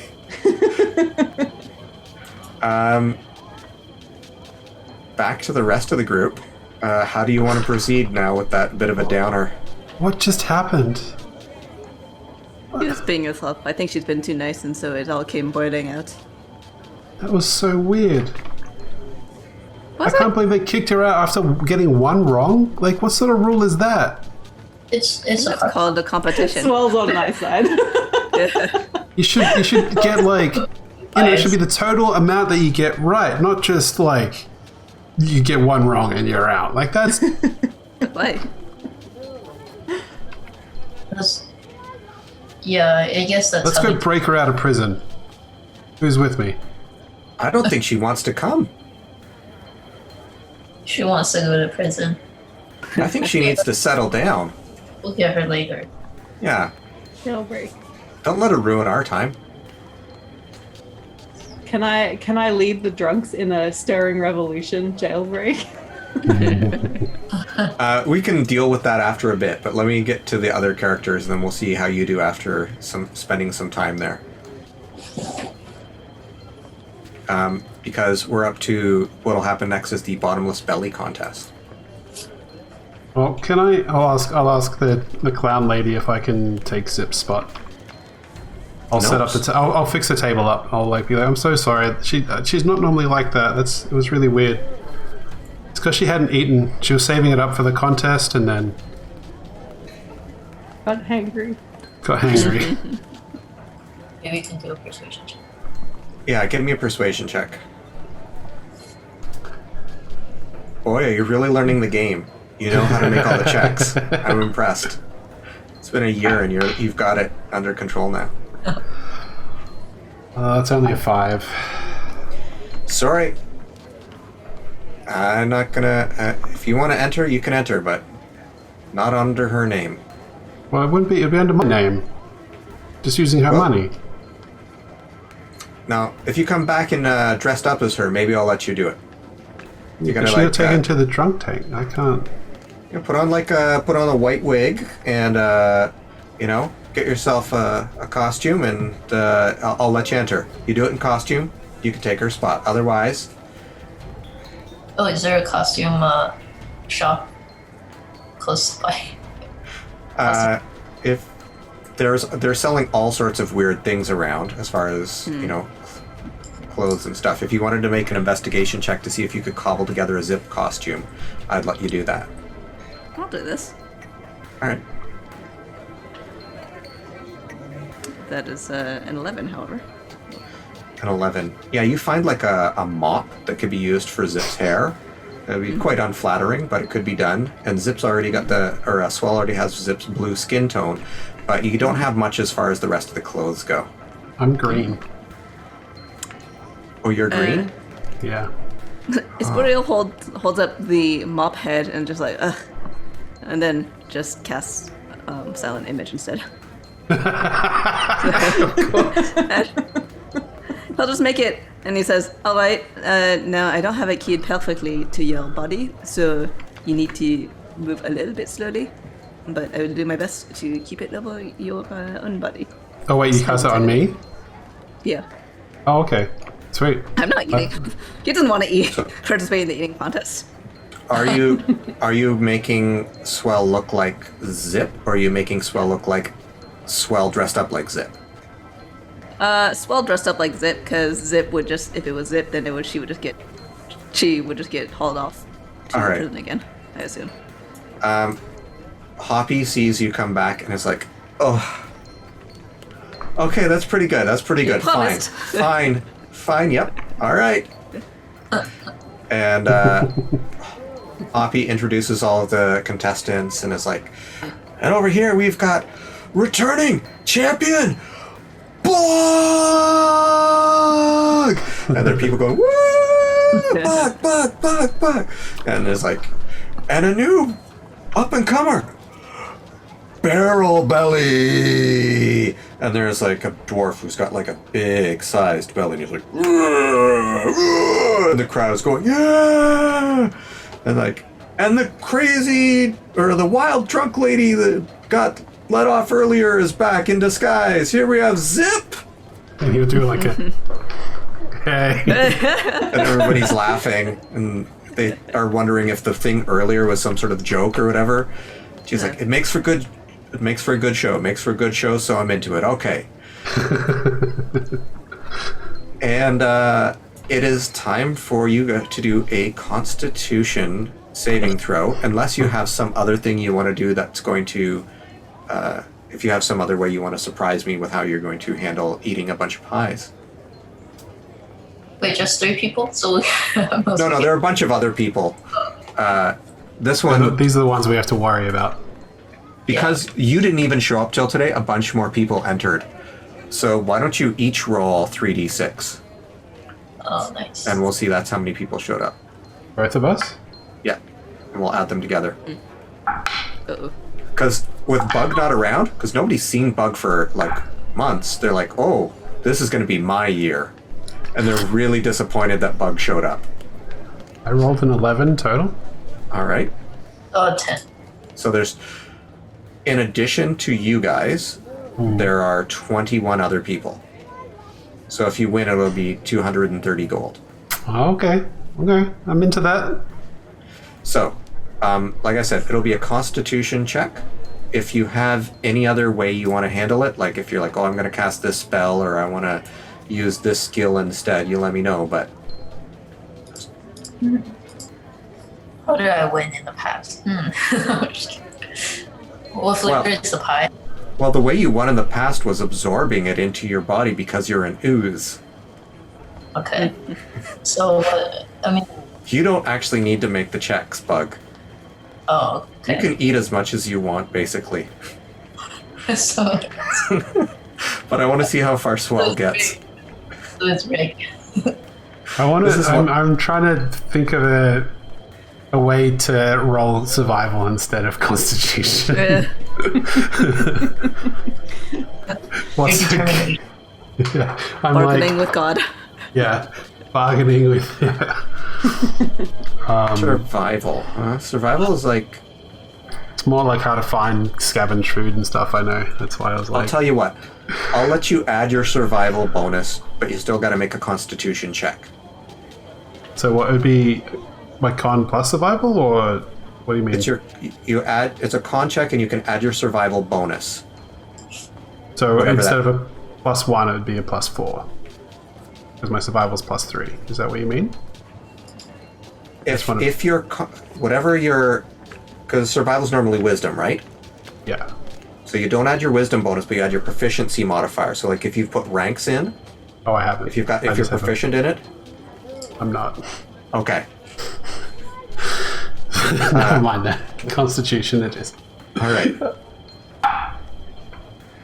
Oh, okay, that's pretty good. That's a 19. 19. Okay. You're a third of the way through the tournament, and you are feeling good. Okay. You are like, oh, I can put this away. This is like really, like they're small sized tarts. They're more like tarts. Ooh. But you have to eat like basically all of it, and there's like water to drink to wash it down. You're holding your own. You're doing pretty good. Let's see how you do in the second round. Like as the crowds, some people are already out. Let's How see many if have fallen out by this point? How many people? Probably it doesn't matter. like 10 of them. And what about Bug? How far is he just rolling to see overall? Bug is just fine. Bug's had no problem so far. It's like Homer Simpson eating the donuts in hell, just like, come. Yeah. More. Alright. Okay, that's a 15 this time. Okay. 1-5. You still make it to the next round, but you're like, I don't feel so good. Oh. Let's see if you can make it to the last round against Bug. The DC has gone up. Yeah. Come on. That's a 10 total. Oh. You don't have to vomit. You feel like it. You feel like you should, but you don't have to. But you're like, I can't eat anymore. And it's now down to Barrel Belly and Bug. And Bug, you're not even sweating. You're like, oh, yeah, this one's good too. Delicious. And the Barrel Belly is like, there's like flakes of crust just like flying off of his lips. It's like a cookie monster, like, and there's little bits of dribble coming down the corners of his mouth. And, it's a pretty disgusting thing. And you're so calm. And he eventually is just like,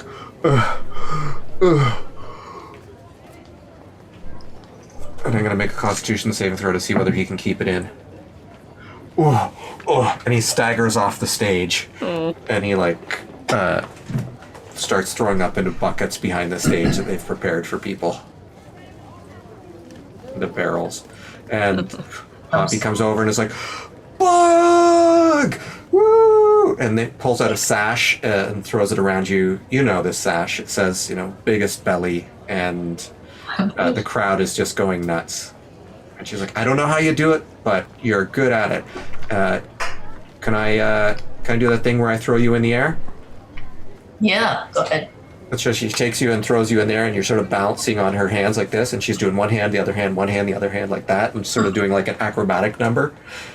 And then puts you down, and you're escorted off, and you get 240 gold pieces. So 230 gold pieces, 30. This is how Bug makes his income every year. Yeah. He just lives off his eating contest money. Yeah, you haven't won as much in the past years because not as many people enter. There's usually only like 5 or 6 people that think that they could beat Bug. They're like, there's no way that kid could win again. But this year, because you weren't around, you sharked them unintentionally.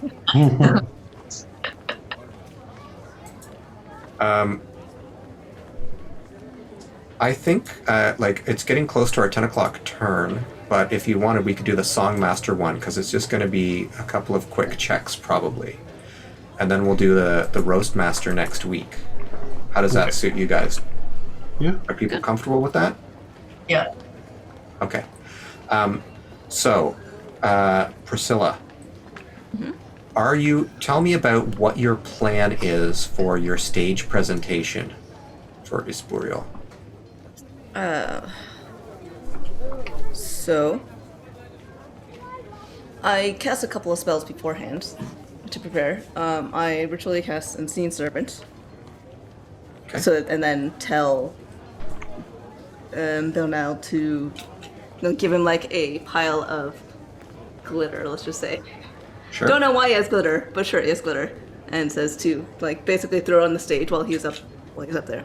And then he also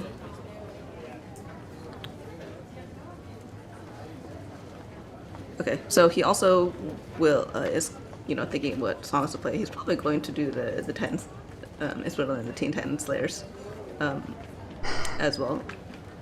Or the Ballad of the Titan Slayers, and then the oncoming Ballad of the New Generation. And kind of starts off fairly quiet. The Titan Slayers, it basically starts off with the recitation of who each of the Titan Slayers are. And he sort of starts it just like him and his crew just sitting down.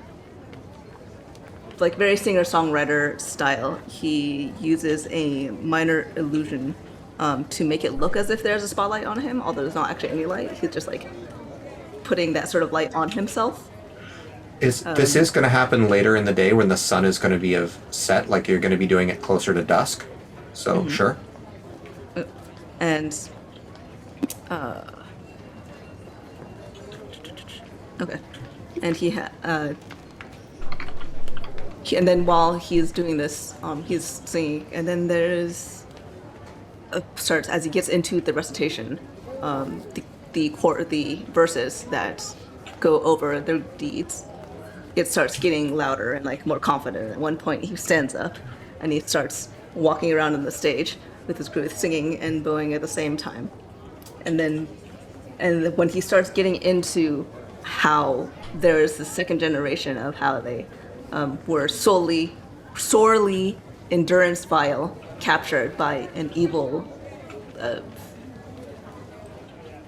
witch, let's just say, or male word for witch, warlock, and says that they're the monsters who were so mad about being. It's not quite the actual truth. It's sort of like a half step to the side, like they banded together or were banded together to attack them, and then their mentees stepped in to take their place, and he's starting to like go wild around the stage a little bit like Freddie Mercury style, strutting around, Freddie Mercury plus Lindsay Sterling style.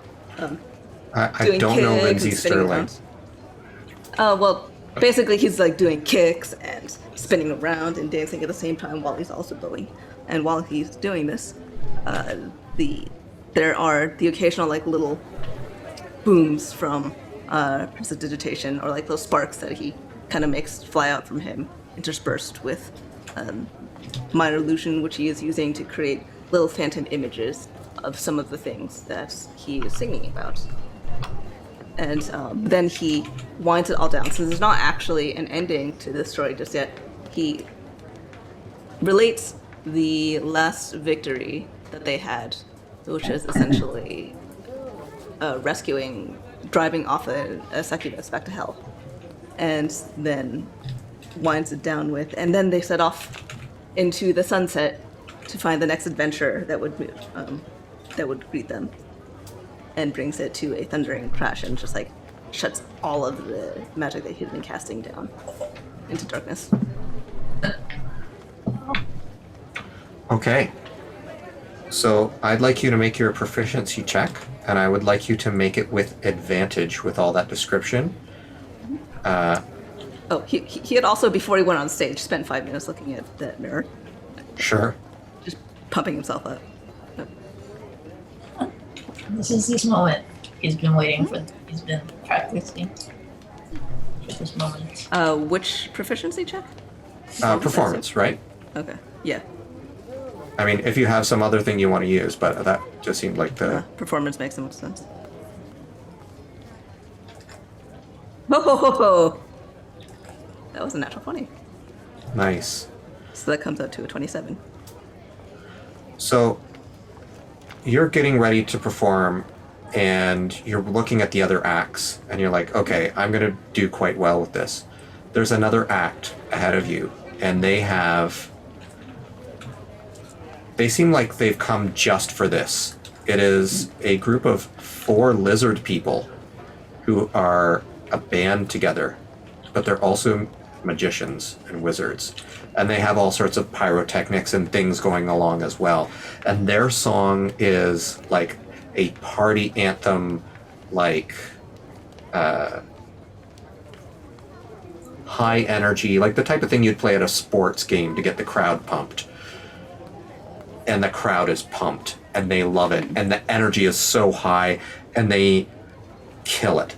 They do an amazing job, and they're just chanting their name. They're like, "Lizard wizards, lizard wizards," Oh and no, they're just chanting lizard it. wizards. And you guys, are like, "Oh, geez, it's gonna be tough for Esporeal to top that." And Esporeal gets up there, and while you're performing your first part, people are still hollering, "Lizard wizards! Bring them back! Yeah!" But you don't let it shake you. With your natural 20, you're like, no, I know how to perform. Those lizard wizards, sure, maybe they got people excited, but they didn't get to people's hearts. I'm going to get them excited, and I'm going to touch their heartstrings at the same time. And sure enough, by the time the song is over, the crowd is all like swaying together, singing along. There are tears rolling down some of the people's eyes. And they're holding up candles and stuff and torches and whatever they've got around them, drift globes.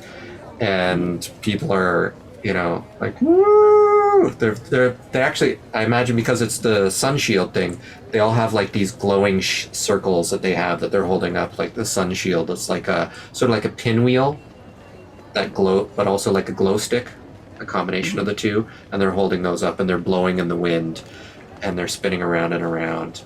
And you just bring the place down. Like, everybody just loves the presentation that you do. And lizard wizards, they look frustrated and angry, but they also begrudging respect. And that's where we ended. That's where we're going to end that thing, is with you having wowed the crowd with your song. And you're going to figure out how much money you make. Do you want to make that roll? So how much? It is going to be, I'll give you your choice of 3d6 or 2d20.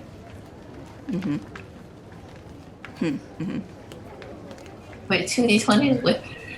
Well, no, because you could roll. Well, yeah. 3d6 gives you a Probability minimum of 3. I'll try the 2d20. All right. Do it.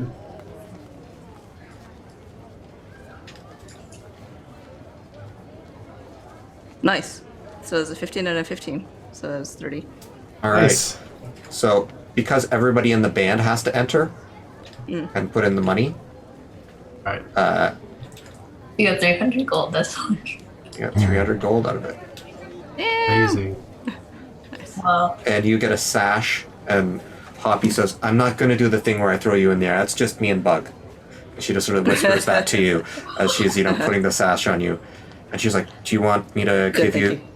there are flowers. I can give you flowers if you want them.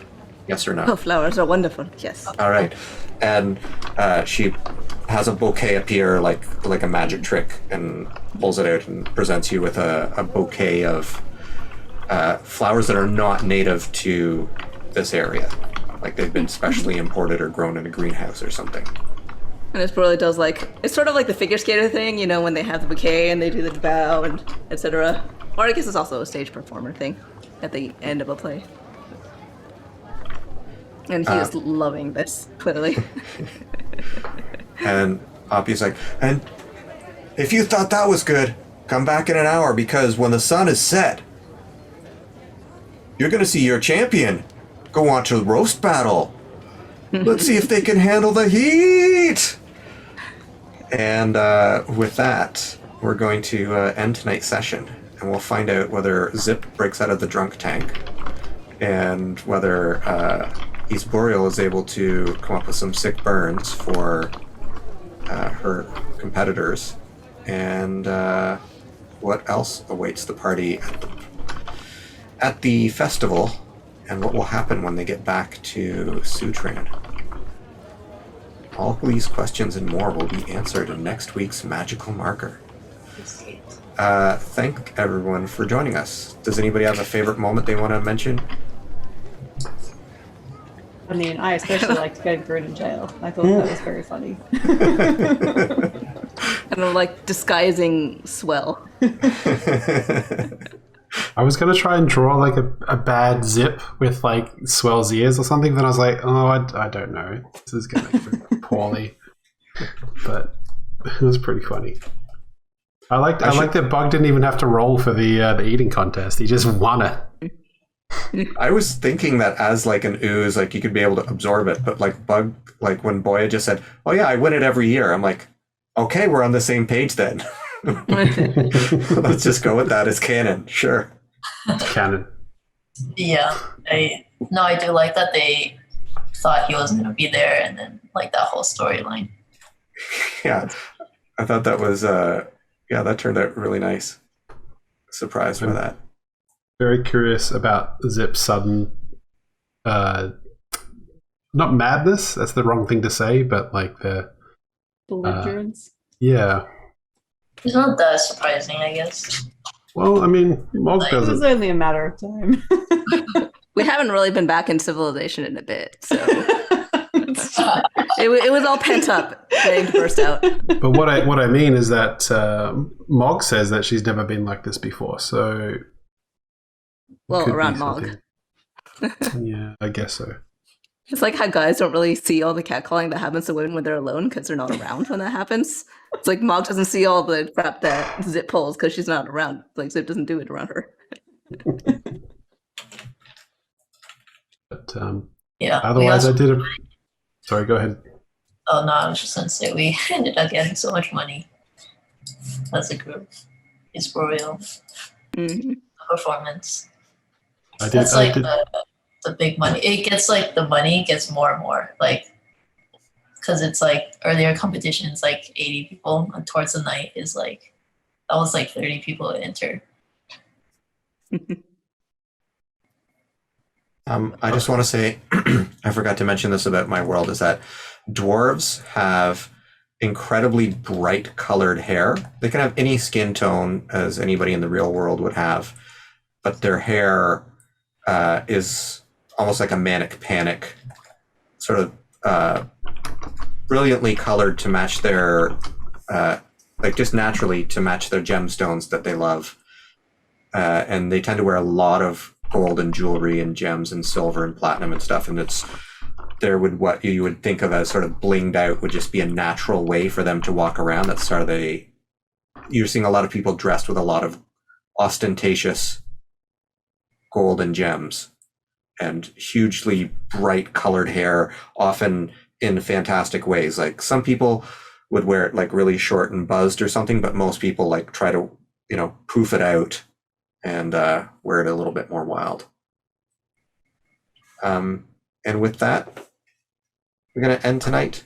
Thanks everyone for joining us, and tell a friend, send us some fan art. Thanks for being with us. May all your marks be magical. Yes, thank you. Good night. Bye. Bye.